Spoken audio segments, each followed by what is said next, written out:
Hey everyone, welcome to the Love Thrift Fashion Evolution podcast. My name is Angela and I am your host. Two pieces of housekeeping. First of all, you guys will notice that we changed our podcast name from Fashion Revolution to Fashion Evolution. That's because there's actually a website called fashionrevolution.org that is a fantastic website for resources and information about fast fashion and sustainable fashion. They also have a podcast, and I did not know that they were up and running. So when I named this podcast Fashion Revolution, I made a mistake by kind of impeding on their name, and so we're changing it. We're changing it from Fashion Revolution to Fashion Evolution. I just don't want anybody to get confused if they're looking for their podcast. That would be kind of lame. So we're changing it from Revolution to Evolution, still the same kind of content, and it's still hosted by Love Thrift. So, bit of housekeeping number 2. I just wanted to thank you guys so much for waiting for our next episode. I ended up getting really, really sick around the holidays, like super, super sick. Like don't get out of bed for months at a time kind of sick. The doctors were like thinking that I was like deathly ill and they couldn't find anything wrong with me. So it was a little bit scary, but lo and behold, here I am just fine and I'm very excited to be back. So today on the show, we are going to be covering a very important topic that I feel is not covered enough. Today we are going to talk about garment worker conditions and compensation, specifically in Bangladesh. To give you guys some background on why we're doing this topic, about 2 months ago, I had been doing some research about just the garment industry overseas. Most of the clothing that is sold here in the U.S. is made either in China, Bangladesh, India, or Indonesia. And because the regulations there, specifically compensation and factory conditions, because those regulations are much more lax than what we would see here in the U.S., I was very interested in uncovering what type of conditions the garment workers face on a daily basis. So I managed to get in touch with a fantastic photojournalist and videographer over in Bangladesh. Her name is Fabeha Monir. Fabeha, if I mispronounce your name, please forgive me. I'm so sorry. Her name is Fabeha Monir, and she runs fabehamonir.com. That's FABEHAMONIR.com. She does amazing, amazing work on human rights, on women's rights, and she covers a lot of controversial topics that mainstream media really just won't cover. So if you guys are interested in getting to the source of where I got my information, I really recommend going to her website or her Instagram. I will link it for you guys in the YouTube video. If you can get a chance, please go check it out. She does really fantastic work. So anyway, 2 months ago, I managed to get in touch with Fabeha, and I gave her a list of questions that I had about what it was like working in a factory over there. And she managed to not only give us a real inside look at what goes on in Bangladesh in regards to the fashion industry, but she also gave us an inside look as to what these people face on a daily basis, not just at work, but what happens after they're done working in these factories. And I was just appalled. Like I kind of, to be honest with you guys, kind of put off doing this video and podcast for a couple weeks because this information weighed so heavy on my heart. It kind of just took a long time for me to digest that this was even going on, and that I had for so long been oblivious to it and had taken part in fast fashion. And I mean, we're all guilty of, going to Forever 21 at some point in our lives and buying a piece of clothing that wears away in like 2 months. But I had no idea that it was this severe of an issue. So that said, there is going to be a blog that details all of the information that I discuss in this podcast and video on our site, lovethrift.com. And there you'll be able to see all of the sources that we use to get our numbers and figures. I am very particular about getting you guys actual rock solid facts. I don't like anecdotal evidence. I really like to give you guys information that has been sourced from scientific papers, because otherwise these arguments just don't hold any water. And so if you guys are interested or if you're wondering where I got this information, specifically the numbers and figures that I'll cite in this podcast or video, go ahead and check out our site, lovethrift.com, and you can also get firsthand accounts of everything I'm saying from Fabeha's site, fabehamonir.com. And you can also find her website linked in our blog. So without any further ado, let's go ahead and get into it. This might be a long podcast. The blog itself is like almost 2,500 words. It's a pretty long blog. So bear with me here as I go through all the information. It's a lot. Okay, so most of you guys, if you're listening to this podcast, you already know that the fashion industry is one of the biggest industries in the world. It has been estimated that the retail fashion industry is grossing roughly $3 trillion with a T, $3 trillion with a T every year. And of course, like almost every big industry, there is a mix of good and bad practices that are being used in order to keep the bottom line the way it should be for the companies that are running the site or that are running the companies. That didn't make any sense. You guys know what I'm saying. Anyway, so to get into it, I think it's important that we start with the good part of the fashion industry, which I know some of you guys might cringe at me saying, but I do think it's important to at least cover the importance that it holds globally, because in order for me to look at this objectively, it would be unrealistic for us to say that the fashion industry is all bad and that every single part of it is exploitative, etc., etc. And I'm not saying that it isn't exploitative, because it certainly is, and we'll cover that in this blog, but I do want to just be fair to the millions of people that do work in the fashion industry, because it would just be wrong to paint this as a completely evil industry, if that makes sense. So the pros of the fashion industry start with, and we're going to be covering specifically Bangladesh in this video. So everything that I'm talking about is specific to this region of the world. Okay, so in Bangladesh, the fashion industry and the ready-made garment industry is the number one employer of people. It is also the number one piece of the country's gross domestic product, or GDP. So it makes up the biggest portion of their exports. That's how the country makes most of their money. As a country as a whole, that's where they get all of their import cash, if that makes sense, export cash. But on top of it, the textile industry there employs about 40 million people. 40 million people employed by the textile industry there. So for us to say that it is wrong for the textile industry to be offering people jobs is kind of too far out of the ballpark, but we do see some issues with the way that it's operating.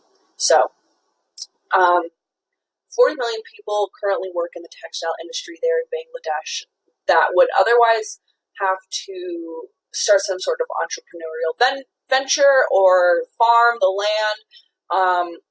I'm not sure what the farming industry is like in Bangladesh, but I do know that there is quite a bit of cotton farming, which is also related to the fashion industry, because cotton is so heavily used for textiles.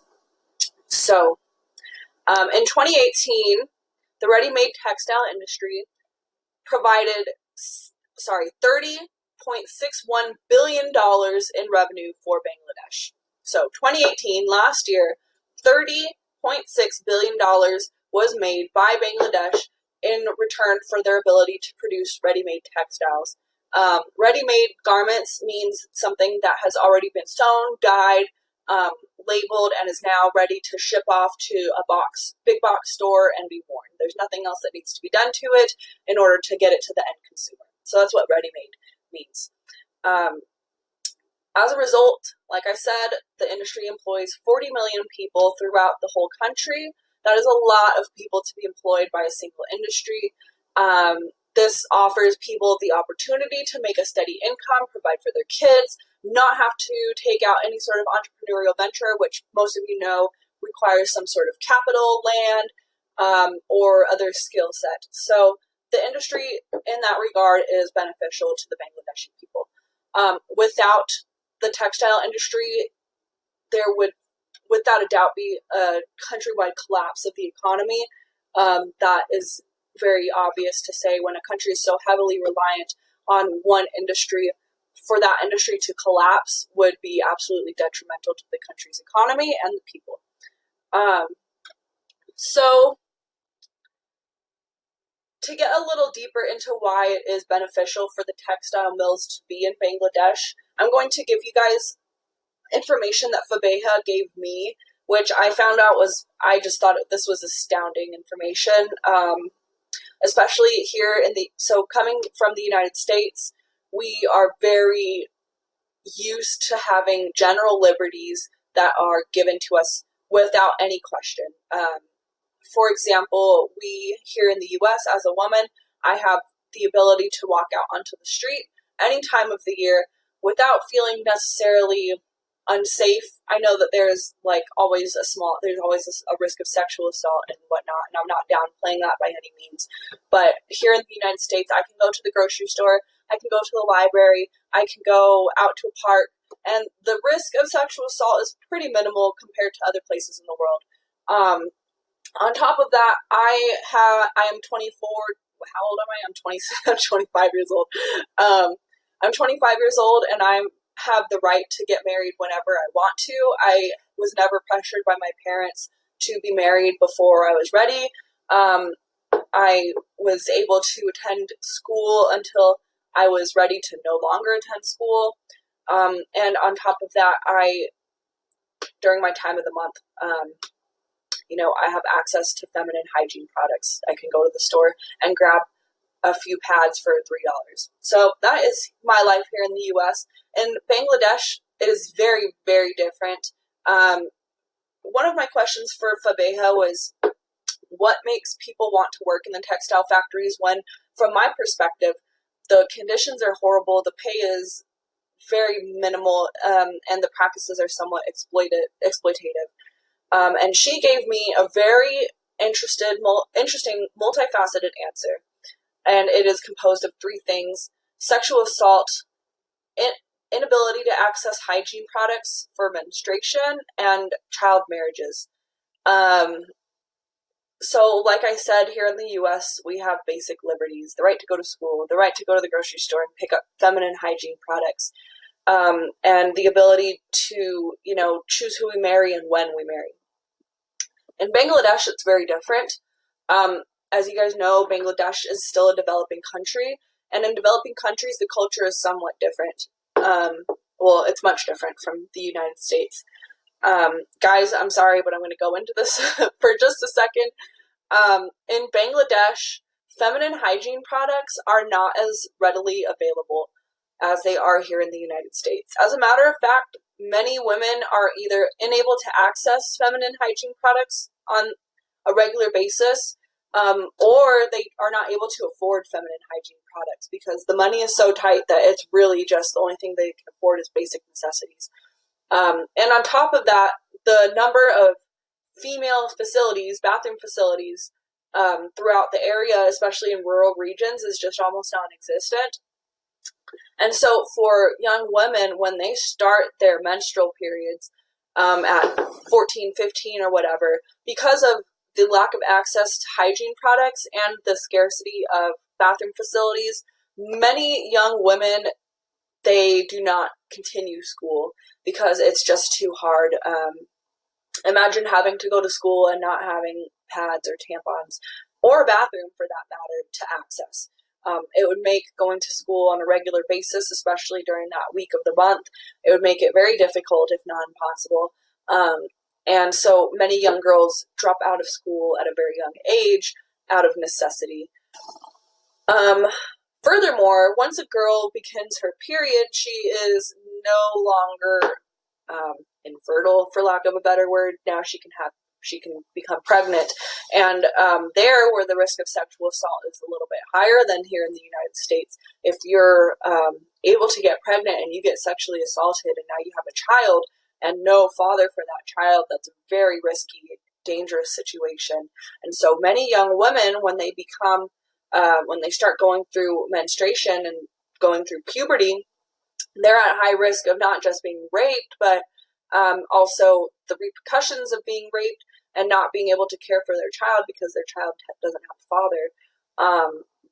And because of that, many young women are no longer able or allowed to go out without the accompaniment of a male family member.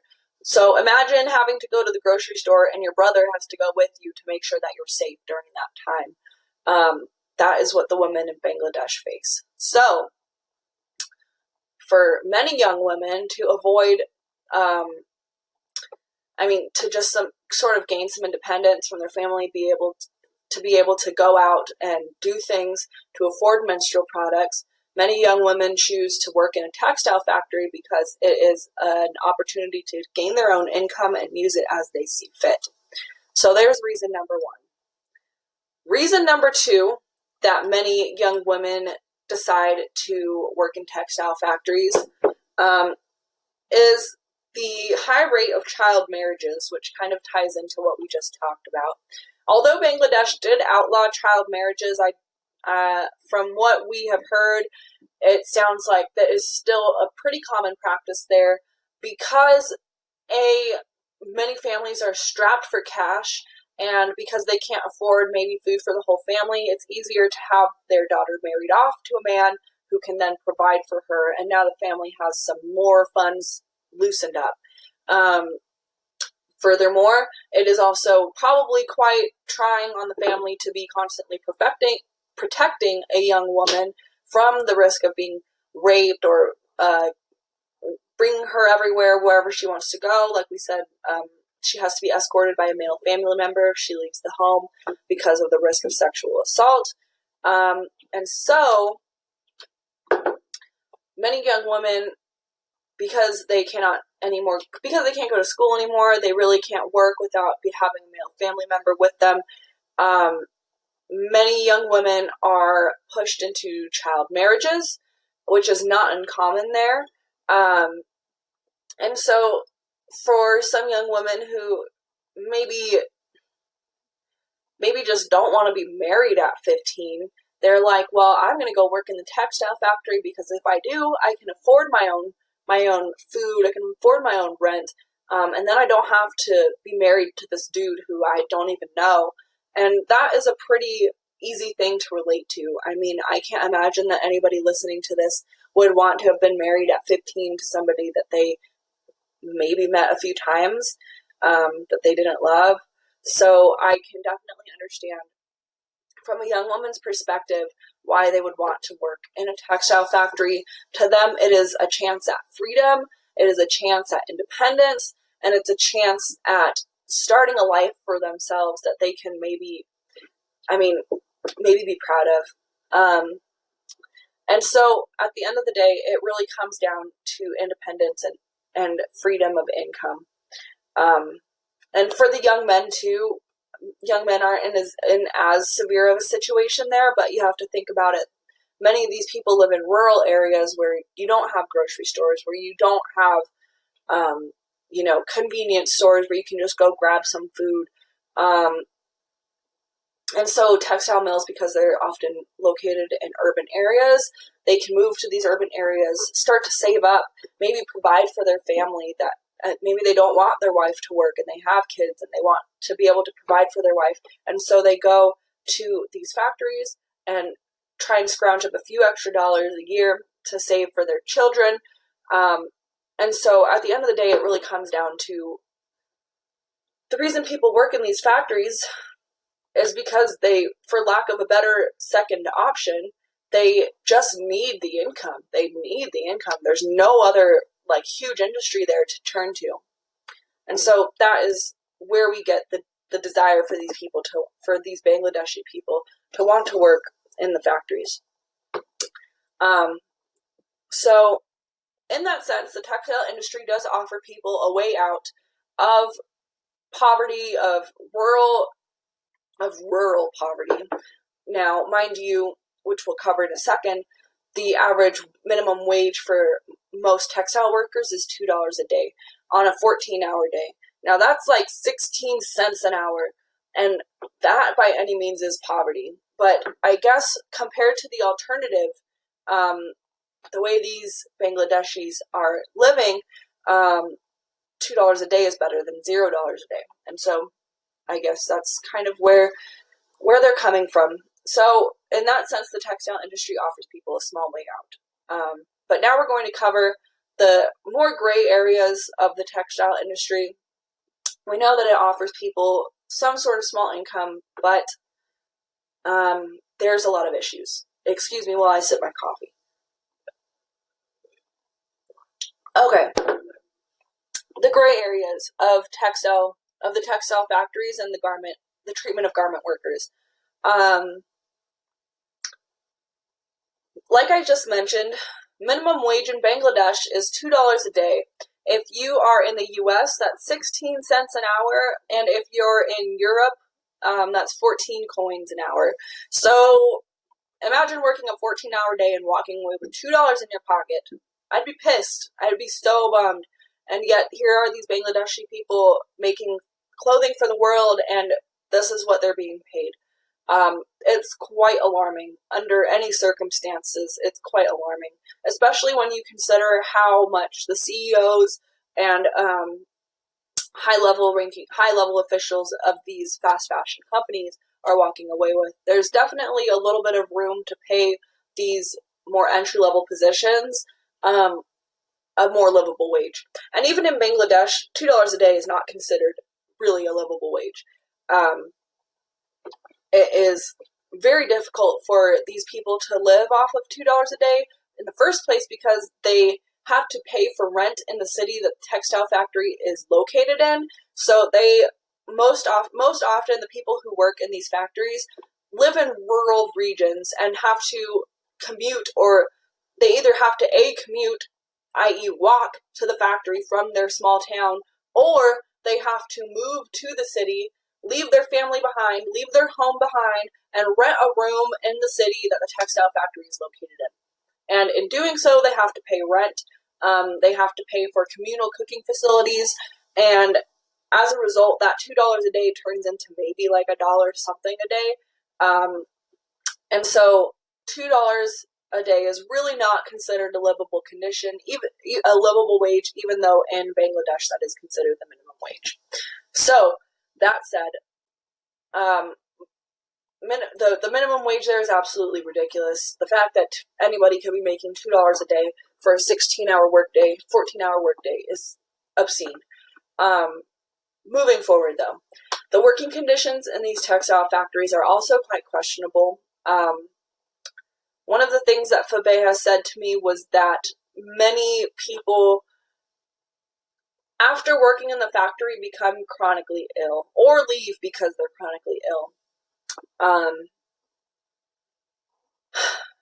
It has gotten to the point where people are starting to wonder whether it's really the people who are benefiting from the job or whether it's the factories. And that's kind of the way she put it, was if you were to, at first, if you're offered a job, a stable income, something that you never had access to before, you may think that you're coming out on top of the situation, like, oh, this is awesome, I have a job, I can afford the things that I need now, and you head off to work and you work for the next 3, 4, 5 years, only to realize that you're getting sicker and sicker and sicker every year, and by the time year 10 rolls around, you're so sick that even if you had savings, what are you going to do with them? You're chronically ill at this point.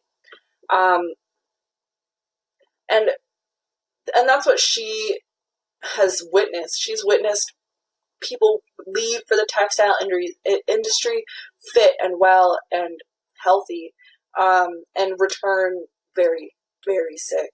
and this is not just an uncommon circumstance. This happens quite often. So the working conditions in these textile factories are something to be alarmed about. First off, because they're operated very often as a sweatshop, unsanitary work environments, lack of access to clean bathroom facilities. Fabeha also said that the risk of sexual assault while at work is quite high for many young women. Imagine trying to sew up a top and your boss is hitting on you, and you know he's not just going to stop at hitting on you. Like, this is actually a real threat to your safety. So there's the risk of sexual assault. But excuse me. I'm sorry. Probably one of the more serious issues over there is the building code and the regulation of building integrity there. And I'm sorry that I don't have the date here, but there was a few years ago the collapse of the Rana Plaza factory.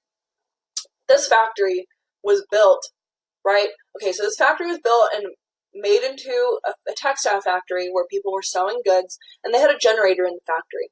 And if you read the story of what happened, it's just appalling, because a building code inspector had come in and looked at the factory and saw that when the generator was turned on, the walls would shake. So imagine turning on your electricity and your whole house starts to shake. That's what was going on in this factory that was employing thousands of people. And so they suggested that the factory be fixed, that the generator be fixed, and the structural integrity be improved. And nothing was done. And the day after the building code inspector came, the generator was flipped on and the whole factory collapsed. 1,100 people were killed in that factory collapse, with many, many others injured, very severely injured. This was a factory that was doing, that was creating clothing for very, very common Western brands like Walmart. I can't remember. Zara was definitely one of them. These were well-known brands that make millions of dollars, that could take the time to check their supply chain and make sure the people that are making their clothing are actually working in safe conditions. But they don't. So the Renault factory collapse brought the attention of the world to the actual conditions of the buildings themselves. And another factory issue was the Tazrin fire. 102 people were killed, many injured. And I believe in the Tazrin fire, the issue was the lack of safety exits in the event of a fire. And because a lot of these factories use hazardous materials, many of them flammable, these are dangerous work environments. These are like people working with harsh chemicals that can catch a fire, and for there not to be enough fire extinguishers, safety exits for people to escape through is just blatant negligence. There's no really other way to put it. And so the working conditions of these factories, the structural integrity and the working conditions themselves are an enormous issue for many of these people, and for many of these men and women alike, it is a common cause of significant declines in health after starting work. So I don't like to say exploitative, but I'm not really sure. Excuse me, I've been talking so much I haven't drank my coffee. This is my first coffee of the day. And there will be more coffee later. Anyway, so, like I was saying, I don't like to use the term exploitative, but I think in this instance it is somewhat justified. Like I mentioned to you earlier, the minimum wage in Bangladesh is $2 a day. That is just enough for these individuals to afford rent, food, clothing, and other very basic necessities. There is no room for going out to eat. There is no room for saving for a car. There's no room for someday buying a house. There is no room for that. This is just basic, frugal living. that these people are living on a day-to-day basis with. So at the end of the day, once these individuals hit a snag in their life, something happens, they need a little bit of extra money, there's really no way out. They have to keep working. It's very hard to save up and start a business. And so the way I see it, this might not be the way that it actually is happening there, but the way it seems is these industries, the fast fashion industry knows that the people in Bangladesh have very limited employment options. They know that there are there's very limited access to funds. And by funds, I mean money. And so they kind of come in and they offer, hey, like, here, we can offer you stable pay, we can offer you a place to work, and this is enough for you to get by. What they don't tell them is how dangerous this can be. And when you think of working in a textile factory, danger isn't really the first thing that comes to your mind. You might think long hours, being exhausted, chronically exhausted because of the long work hours and just the tediousness of the work. But what very few people think of is the health distress that many of these workers deal with on a day-to-day basis. And like I told you, Fabeha relayed to me that many of these workers return to their villages with health issues. And to quote her, this is not me anymore, let me quote her. Quote, she says, former textile workers who are mostly women, 35 years old and above, are returning to their villages with health issues. 35 years old is not very old to be chronically ill. Like, 35 years old is almost the age that many young women are now choosing to have kids in the United States. Working in a textile factory might seem like a safe job, but in reality, the employees of the ready-made garment industry are exposed to a wealth of health hazards throughout their career. This doesn't just include long work hours and sexual assault, which is very, very real threat to a woman's mental and physical health, but this also has to do with the actual chemicals and machinery that they're using on a daily basis. Many of these people do not get protective gear to use during their shift, so they're working with bare hands, sometimes with bare feet, standing in chemicals, touching chemicals. You wouldn't want to wash your bathroom with bleach without gloves on, and even if you did, you'd probably get a chemical burn on your hand, or could you imagine washing with bleach every day? A lot of these chemicals that the people are using are much more harsh than bleach. They're 1,000 times more harsh than bleach. Let me go into exactly the types of health issues these workers face. This information I sourced from an actual scientific study done on the types of chronic health conditions that were most commonly seen in textile workers. This study was done, I believe, by two scientists based in India, which is another region of the textile industry's big, I guess, I don't even know what to call it. India is one of the biggest regions where textiles are produced. And so they are doing quite a bit of research on the impacts of textile factory work on people.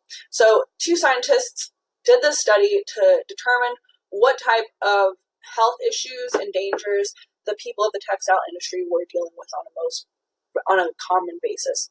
The first one is machine accidents, because a lot of these people work on very large looms, or they're working with sewing machines for 14 hours a day, or they're working in I honestly don't know exactly what type of machinery they're using on a daily basis. That can be something that we do in the future. But because of these machines, a lot of people are losing limbs.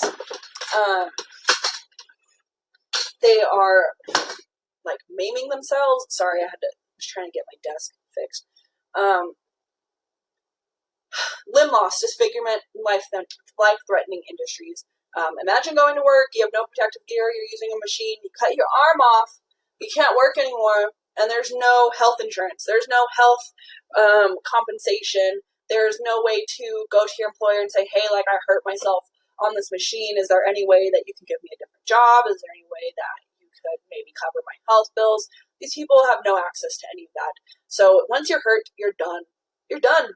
Good luck. Now you are a cripple, and you have to find a way to make a new income. So machine accidents are the number one cause of illness in factory workers. Number two, I thought was very interesting, is cotton dust inhalation. I thought that was interesting because it's not something that you would consider to be a threat, but once I did a little bit more research on it, it made sense. Even farmers here in the U.S. have a thing called farmer's lung, and it's caused by breathing in too much dust, too much of the crop dust. So you cut down crops and you breathe it in, and now it goes into your lungs and it kind of clogs the lungs. That's the same concept for cotton dust inhalation, but for cotton dust inhalation, it's much worse because cotton is one of the most heavily pesticide sprayed crops in the world. Actually, it is the number one most heavily pesticide sprayed crop. Glyphosate is regularly used on cotton, not just to protect it from pesticides, but also to actually harvest the crop. And so by the time that these textile workers are actually handling the cotton fabric, it has been sprayed with more chemicals than you or I could even imagine, many of which we have no research on the long-term health effects of touching these chemicals or breathing them in. So the dust acts as an irritant to their lungs. And it's not just the dust itself that's irritating their lungs, it's also the pesticides that have been sprayed onto these crops. And so over time, because this isn't going to happen just all at once, this is a chronic issue that starts to kind of creep on them. The cotton dust begins to cause respiratory damage over time. After so long, it can cause I can't even say the word, bysinosis. I definitely didn't say that wrong. I mean, I definitely didn't say that right. It's BYSSINOSIS. And it is a fatal lung condition, more commonly known as brown lung. And it is pretty much full-fledged respiratory damage. Your lungs no longer work right. It makes it very hard to breathe, and you really can't work when you can't breathe. So again, these people work for maybe 10, 15 years, and then chronic illness takes hold, and they have to figure out something else to do, which is quite limited, as we mentioned. Number three is loud machinery and the eardrum damage that it can cause. Here in the States, we see people using jackhammers and wearing earmuff things. I mean, they're like ear protective things. They're not earmuffs, but that's to protect their ears from like chronic damage. If you were to talk to somebody who is in the military or fought overseas, they know that the constant noise of loud machinery and heavy artillery can cause severe ear damage that can then lead to hearing loss, insomnia, anxiety, and many other commonly overlooked symptoms that may not be life-threatening itself, but definitely deteriorate your quality of life. So that was number three. Number four was also quite interesting, which is heat stroke. You would not really consider going to work if there was a pretty high risk of a heat stroke every day. In fact, many companies would probably call off work if the risk was high for a heat stroke. Here in Colorado, when we have a blizzard, most places are closed, and my husband works in electrical, and if he is working outside and there's a blizzard or it's like 15 degrees below zero, very often they'll call off work because it is just too cold to go to work outside. It's just not realistic. It's not conducive for human health. The risk outweighs the benefits. In Bangladesh, heat stroke is actually very common. These factories are often poorly ventilated. The access to clean water or drinking water is limited. because there are quotas to be met on a daily basis. Many of these women will choose to just get a few more garments done instead of take a break, cool off, and drink some water. And this is also men too. I'm sorry, men. I don't need to exclude you from this. You guys definitely work in the textile factories too. So a lot of people, they choose to meet their quota instead of take care of their health, because if they don't meet their quota, they don't get paid. And so with all of this machinery, all of these bodies in a poorly ventilated building, the temperatures can rise quite dramatically, and it causes heat exhaustion and stroke in many people. Heat exhaustion and heat stroke can be fatal. They can also be non-fatal. It just kind of depends on the situation, but over time, I mean, your body can only take so much. Imagine going to work in a 100-degree factory every day, and bordering on the line of heat stroke every day. It's not a healthy thing. It's not a good way to work, right? Like, I mean, here in the States, you wouldn't go work in a factory the only thing I can think of that kind of compares is when I was like very young, I worked in a dry cleaner, and it would get so freaking hot in there in the summertime, like really hot. I think it got like 90 degrees in there, but I had water right next to me. I would always be drinking water, and I'd be doing the buttons on these shirts, and the women who were actually doing the pressing, the cleaning, they also had water. And that place was well ventilated. I can't even imagine what it would be like working in a sweatshop where you can't stop and get water. Chronic dehydration itself can lead to a host of very serious health issues. So, anyway, so these two scientists found that heat stroke was one of the common illnesses of textile workers. Number 5 was one that I found very interesting, because I feel that it is probably underrepresented. Anyway, so number 5 is the high risk of colorectal cancer and other cancers in textile factory workers due to the exposure to synthetic fabrics and chemicals. So, like I mentioned earlier, many of these employees work with very dangerous chemicals. These are dyes. This is formaldehyde. This is chemicals that I cannot pronounce, and I have probably never heard of in my whole life. These are very harsh solutions. I mean, what do you think? I mean, look at this top I'm wearing. If you guys are listening to the podcast, this is a bright pink top. I have washed this top probably, 35 times, and the color is still very vibrant. For me to be able to wash this top so many times and still have the color stay so vibrant, that tells you how strong these dyes are. These are very, very strong dyes, and they are not made of natural materials. These are made out of synthetic chemicals that are very often derived from petrochemicals, the gasoline industry. Anyway, so early studies of textile mill workers who work in garment factories, they have found that the exposure to synthetic fabrics themselves, not even the chemicals that are used to dye these things, but just the synthetic fabrics, that those cause an increased rate of colorectal cancer. Think about that for a second. Just touching the fabric on a daily basis, going through these fabrics, causes an increased rate of cancer. What the hell? Okay, that is not even, we don't even have the numbers on what is happening to the people who are touching the chemicals themselves.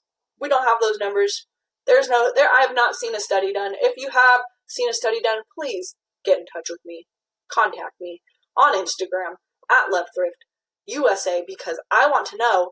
I think it's freaking crazy that we have no information on what these toxic chemicals are doing to the workers, let alone ourselves. We're wearing these clothes at the end of the day. Anyway, I digress. So, increased risk of colorectal cancer and other cancers from exposure to synthetic fabrics was the number 5 most common illness among garment industry workers. Number 5 most common, not uncommon, not we've noticed that this is happening every once in a while. This is a common thing.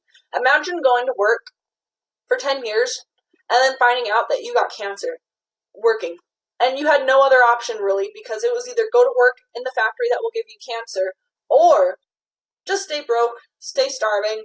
I mean, what kind of option is that really? It's not really an option. And so I think, getting a little personal, getting opinionated here, I think that the textile industry can be a very good opportunity for people because it provides stable income in a place where there is not very many options for stable income. But that doesn't mean that taking advantage of workers by offering them a stable pay, but then exposing them to very harsh conditions, that knowing that these conditions not only are going to cause chronic illness, but very potentially could cause death in the case of the Renault factory and the Tazrin fire. I mean, if anybody here has ever read The Jungle by Upton Sinclair, I mean, this is the jungle all over again in a different industry. For those of you who never read it, it's about the U.S. meatpacking industry in the 1900s, and it's about how the meat factories in Chicago would treat people like they were disposable because there were so many people struggling just to stay alive on a daily basis that they could. So, sorry, hold on. Let me frame this. The Jungle by Upton Sinclair, it exposed the meatpacking industry for underpaying workers, for very harsh conditions. Working without shoes in a meatpacking plant, working long hours with chemicals without protective gear, working in unheated factories in the dead of a Chicago winter. These were just three of the things that came to mind. And because these workers had no other option, many of them were immigrants who had came to the United States in search of a better future. They had no other options for work. The meatpacking plant was the only place they could get a job, and so they would make very little money a day, $2-3 a day, if they were lucky. And they would go home each day a little bit sicker, but they could put food on the table. And so it was a short-term solution, but they were dealing with very long-term issues. And as a result, many of them died a few years into their job. Many of them got chronically ill a few years into their job and then died. And I feel that the textile industry is kind of recreating that in a different country. We just can't see it here in the U.S. because it's not right in front of us. And so I think at the end of the day, the textile industry is, fashion itself isn't a necessary industry. The idea that you need to have 40 different t-shirts so that you can rotate through and look cute and have a new outfit every day of the week, that's not a necessity. But clothing is a necessity. We're not going to all run around naked. So the fashion industry may be a global necessity, but taking advantage of workers by treating them as indisposable is not. So when we think about this, about what's going on in Bangladesh, it's important to remember that the people of Bangladesh do need an income. They do need an industry that they can turn to provide a stable income for them. What they don't need is a trade-off between putting food on their table today and being chronically ill tomorrow. And so I think there's a very fine line between creating an industry that is profitable and beneficial to the workers, and an industry that is profitable and takes advantage of the workers, because there's just so many people that need a job. If you don't want to work, if somebody doesn't want to work, or if somebody falls ill, or if somebody begins to get a little bit slower in their old age, we'll just let them go, and we'll bring in a new person who really wants to work and hasn't realized that the work that they're doing could very potentially kill them, whether it's tomorrow or 10 years down the road. So I encourage you guys to keep digging on this subject. Like I said, if anybody has any information about effect of these chemicals that are being used to dye and like manufacture clothing, I'd really love to see it. Please get in touch with me. If you guys are slowly kind of shifting away from fast fashion, one great way to do that is by thrifting, obviously. We own Love Thrift USA, lovethrift.com. You guys can shop our site. Also, shop on like eBay, shop at Goodwill, shop at a thrift store before you choose to shop new fashion. But if you do choose to shop new fashion, try and find an ethical fashion company, a company who you can look at their supply chain and say, okay, here's their factory, here's how they treat their workers. Find transparency. We're going to be compiling a list of ethical fashion brands for you guys. It's going to be going up on the site. It will probably be about a month before it goes up because we want to be thorough, and I'd rather not just regurgitate information that's already out on the web. So yeah, I mean, just something to think about. The next time you buy a piece of clothing, think like, who made this? Who made my clothes? That's a hashtag. You guys can go hashtag, like look that up on Instagram, hashtag who made my clothes, and see see pictures of people who have gone through these things that I have just discussed. I mean, once you put faces to a situation, your attitude completely changes. And anyway, before we end this podcast, I just want to say thank you again to Fabeha Monir. Fabeha, thank you so much for giving us this information. I would have never been able to come up with all of this without your help. It really helps to have an insider perspective. And everybody, if you have a chance, please go check out her work at fabehamonir.com. fabehamonir.com. She's amazing. Her work is absolutely amazing. You will not see anything like it. It's heart-wrenching. I showed her page to my boyfriend. He's like, why did you show me this? Like, this is sad. I'm like, yeah, you need to see it. You need to see this stuff, because here in the U.S., we're in a bubble. We're in like this nice first world bubble. We have no idea what's going on outside of the U.S., and we have no idea how our purchases impact people around the world, and they do impact people around the world. So with that being said, please take some time to do a little bit of digging yourself on these matters. Go ahead and do some research on Instagram to see if you can find any pictures of textile factories. I'm sorry that I can't give them to you here. They will be on the blog if you guys want to go check out our blog. Anyway, have a good day, guys. See y'all later.